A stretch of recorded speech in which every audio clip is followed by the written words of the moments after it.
Good afternoon all, this is Tim, another film from the workshop.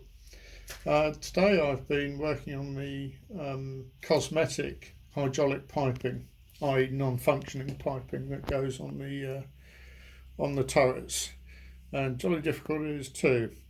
In order to save costs, if you look at these, they go from plastic to plastic, back to brass again.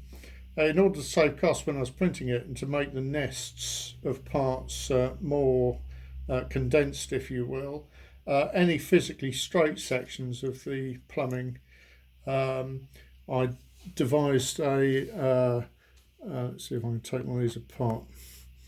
I devised a system where there's a little lug on the end of the plastic parts, and that fits in the tubes that are cut very precisely to length. So that's measured with a vernier gauge and then ground very gently with a grinder and the vise.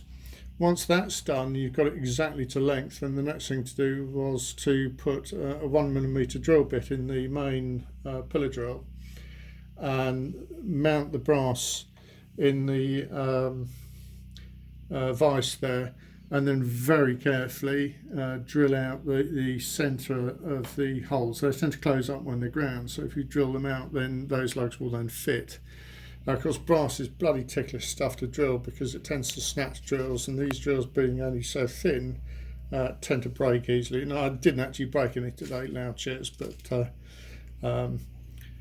yeah, quite fiddly work. These will presently, I haven't quite got enough bits, I need to replace some because the routing conflicted with the working pneumatic pipes. So I've had to redesign a couple of them to get around that problem, and then once they're all done, they'll be painted. Notice that all the lugs on these are masked off so that when they're painted I won't be increasing the size of the lugs and running into problems getting them together. So actually no, I remember these ones come apart, so you can see the lug on there. That's absolutely the limit of what can be achieved with 3D printed material. So with these I tended to print duplicates in case one of them failed. But we're nearly there now, and looking forward to getting this stuff painted and on the turrets. A couple of interesting things coming up. I've got, let's see, October 27th at Gaydon. The Large Model Association is holding a static event, which I hope to be exhibiting these at. And also later in the year, on December 18th, there's at Brooklands Museum, there's an event celebrating the anniversary of the Battle of the Heligoland Bight.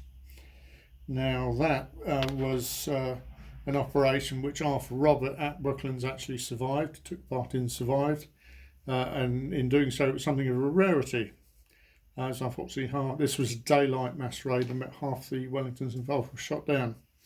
Anyway, I'm taking the turrets, well, I've been asked to take those turrets to the event, which I'm very happy to do so, as they've been enormously helpful with endless technical questions that I've made about the turrets and the Wellington in general. So if you're interested and you want to come and see them and operate the elevation depression mechanisms and look at all the various pretty lights that come on, then be very happy to see you there. Well, that's about it for now, and thank you for your time. Give us a like if this is of interest or application for what you're doing, and yeah, there you go.